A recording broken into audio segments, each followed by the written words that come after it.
Ed Emerald Soldier here, and I'm back to talk about Masters of the Sky, Season 1, Episode 2, and my thoughts on this episode. Another strong episode. I think, this series should be a good one. I mean, I've not really got any complaints right now. I mean, I think the character was all written very well, the acting's great, the story in itself is very interesting. The CGI is again still obvious that certain things are CGI and obvious some things are not. So that's still the only major problem I have. This episode I thought a lot better on the running time. There wasn't really any slow bits. I mean, maybe you can say some of the start was slow, but I kind of think you did need that in that story, especially with what the pilots had dealt with on the other episode. Didn't like the portrayal of the RAF. I kind of think a bit over the top with that, but I can live with it. I don't think it's a major problem. But as a whole, great cast, great story, and great episode. Not really much else I can say about it. I mean, I know I do keep hyping on about the CGI, but I don't know why. I mean, if it's Apple doing it, couldn't they put more money in the CGI to make it a little bit more realistic? I mean, again, that is just still my only major problem with this show. But yeah, it's a good episode. I got not really any complaints about it. And again, it's a 8 out of 10. So let's get to the spoiler section, I guess. So if you don't want to hear spoilers, leave in 3, 2, 1. So the episode starts off with, the aftermath of the failed bombing run on the German submarine pen. Most of the crews are pretty shaken up. They didn't exactly expect it to be this way, to be like that. And for the amount of people who died, I mean, that was pretty surprising for, these American pilots. So they are very shaken up. So Bucky comes around, tries to make sure all the men are all right. Tell them going to be fine. We'll get through this. What officers are supposed to do after there's been a major fuck up. Then Bucky kind of gets pulled aside by the doctor to go see one of the men. The guy in the what's it called? The ball gun. So after the fight, he pretty much was severely cold. It turns out he has ice burns on him, so he's not going to be able to do his job for a little bit. And the doctor, informs Bucky that they are taking serious losses now in this war, and he's not sure that the bomber force can cope with these amount of losses. Bucky kind of tells him they'll get the job done. He understands what the risks are, but they'll do their job. He then visits another one of the injured, which was the guy who accidentally touched 2 hot machine guns and burnt his hands. So he's off. So they are losing a lot of men to stupid accidents, which is another problem the doctor brings up to Bucky. It's like, yeah, losing a crew because their plane's been taken down, that's one thing. But losing a man because of ice burns or losing a man because of burns on his hands, these are stupid losses that they can't afford. So they kind of need these crews to start, thinking. Don't make stupid mistakes like that, because it's going to cost them men. And they don't want to lose that many, do they? So we then go to Buck, who's on a plane drinking because the loss of the men and the fact he's not really satisfied with leading the squadron from a desk. But he's drinking with Kurtz, and he tells Kurtz that he doesn't feel anything for these men. Like, yes, they're dead, and yes, it's a sad thing, but he doesn't feel it. And you can kind of understand that, it's war, people die. It is, somewhat of a kind of bad thing to accept that. I know for normal people, that's like, how can you accept that? But it is a war, and if you're in the military, that's kind of what they try to get you to accept. Death is a part of the job. But, Buck's a good guy. He doesn't want to feel like nothing for them. He wants to feel like, I'm sad they're dead. But he just can't. So he tells Kurtz to punch him in the face so he can feel something and not feel so guilty about not feeling something. Kurtz tries to, do the old things like, I'm not going to punch you, I'm not going to punch you. Then Buck kind of forces the issue and Kurtz punches him in the face and then he thanks him for it, which is kind of funny.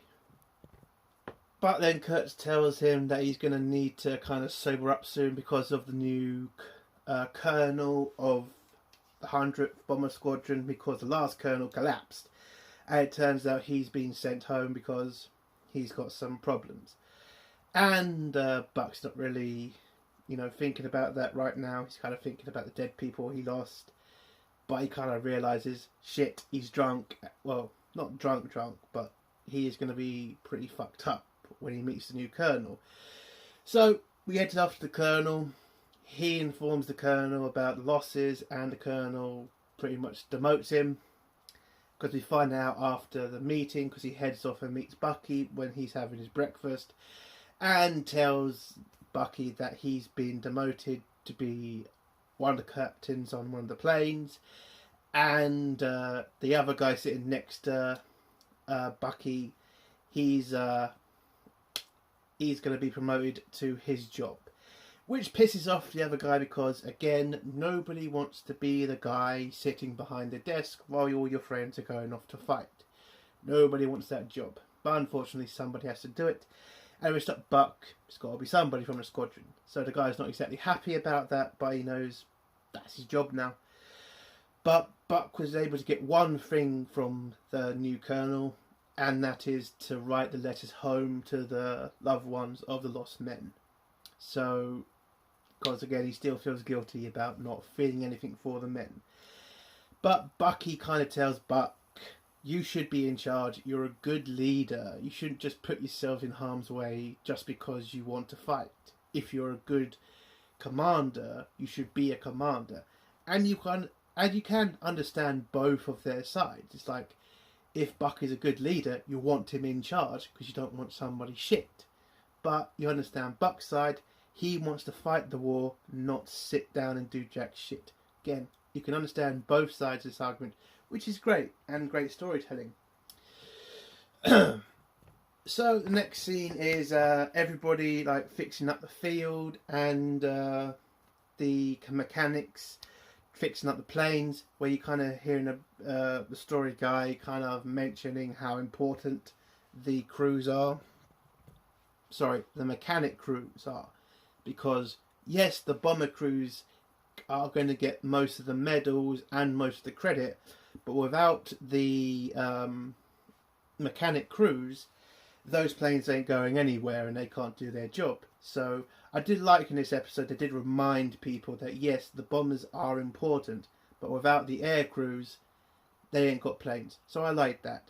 So the air crews are getting it ready. A couple of English kids are friendly with the mechanic crews, and the mechanic crews tell them about how they're going to clear the oil off of the runway or off of the parking space of the plane. And it turns out all they're going to do is light it on fire, and that's pretty much going to make the kids happy. That's how they clear the oil off the parkway, and you can kind of understand why they do that. I mean, if they did that now, I think somebody would be fired, but in those days, you didn't have that many rules and regulations. So, yeah. So, whilst these crews are talking to these kids, in the background, they see a plane crash. Turns out, one of the bombers from, I think, Squadron 492 accidentally crashed on one of their test flights. And unfortunately, another crew of bombers has died again, because no parachutes are found. And now it's becoming very obvious that they are losing people in stupid ways in the bomber force. And it's becoming a bit ridiculous. And every time they lose a plane, it takes weeks or even months for them to replace that plane, which is not going to be good for the war. Because we then go to a briefing with the commanders of the bomber force. They explain to the crews, as you're down 6 planes, you have to now kind of work with other bomber forces. Bucky's squadron is going to be working with another bomber squadron, as will Buck's squadron. So when those squadrons go off to their bombing missions, they will also go along to help them. So they understand that's what they have to do now, and they just get on with the job. And that's pretty much how you do it in the military. We then get to a pub scene where Buck sees his girl chatting up other soldiers, and he is fucking jealous as fuck. And pretty much if she wasn't there, he'd be kicking the shit out of him. But we also meet up with a couple of RAF pilots. Now, I didn't really like how the RAF were portrayed in this. Listen, I understand how much of a cunt an RAF pilot can be. Trust me, I know RAF pilots. They're always posh dickheads. I have a friend who's a fucking RAF pilot. Trust me, they're all the same. He's a good friend, but he is a posh dickhead. Listen, he'd say the same thing about me, except the posh stuff. Probably a chav cunt. But I didn't really like the portrayal of them because they seemed a bit too, like, not annoyed at the Americans, but kind of pissed off and like, oh, you think you're so good. It's like, I kind of would have liked to seen where the RAF kind of explained their missions a bit better than, oh, we bomb at night. Which is, yeah, I get it. Like, the British have been warning the Americans, like, if you fly in the day, the Nazis are going to take a shit ton out of you. They're going to kill a lot of you, so stick to the night. But the Americans want to do strategic bombing, whereas Britain has been doing carpet bombing. And the difference is Britain has been wiping out cities, whereas America has been concentrating on targets. Now, both forms do work, but strategic bombing gets the target, whereas our British bombing kind of just kills a lot of people, which helps the war, but kind of makes us look like dicks. Hey, all's fair in love and war. I don't think the British did anything wrong in there, and both systems do work. But in this scene, it kind of did seem like the RAF were just being dicks. And I would have just liked a little bit of a better, kind of back and forth between the RAF and the American bomber crews. That's what I would have liked. So the RAF bomber crew is kind of asking about what was, your mission like. You should bomb in the night like we do. But the Americans bring up the fact that you wipe out a lot of people, whereas they want to wipe out the target. So both methods have the ups and the downs. But the British pilots are kind of a bit dickish. And again, I get it, RAF pilots. But a bit over the top in my opinion. So everybody's pretty drunk. Bucky is trying to calm the situation down, but secretly he does agree with the RAF pilots. That the Americans should go to bombing in the night instead of bombing in the day. And Buck just wants to have a fight because of his girlfriend. Or at least, I think his girlfriend. I don't know. But when the RAF kind of like challenge the Americans to a fight, Buck is really up for it. And so is Bucky, which is surprising. But Colt's pretty much just asks for a favour and says he wants to kick the shit out of the RAF pilot. They go out, have a fight. It was obviously going to be the RAF pilots getting kind of defeated. I mean, again, this is an American show. They're not going to show an American get his ass kicked by an RAF pilot. I get it. Again, I would have liked a little bit of a fight between them. It was only one punch. And RAF pilots are not that weak. Or at least the ones I know. They're not that weak. They'd stand to a fight. They would. And even in those days, different people definitely would have stood in the fight. Battle of Britain, these guys are hard. And again, I would love to see more of that. Maybe these British pilots having a conversation with them, talking about how long they've been fighting. One could have said, I was in Battle of Britain. I was a Spitfire pilot, and I transferred to the bombing missions because that mission became more important than a Spitfire. So I do kind of get annoyed at these American shows, is especially when you're, talking about the war, is they don't really mention the British involvement. Like, I think in Band of Brothers we only got Market Garden, and in Pacific we got literally no mention. So again, I would just like a fucking British version of Band of Brothers or Masters of the Air, personally.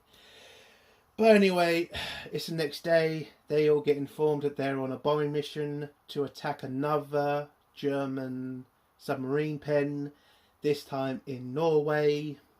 And as I said last week, these are some of the most important targets for the Allies right now because of the amount of damage the submarines are doing to Allied shipping.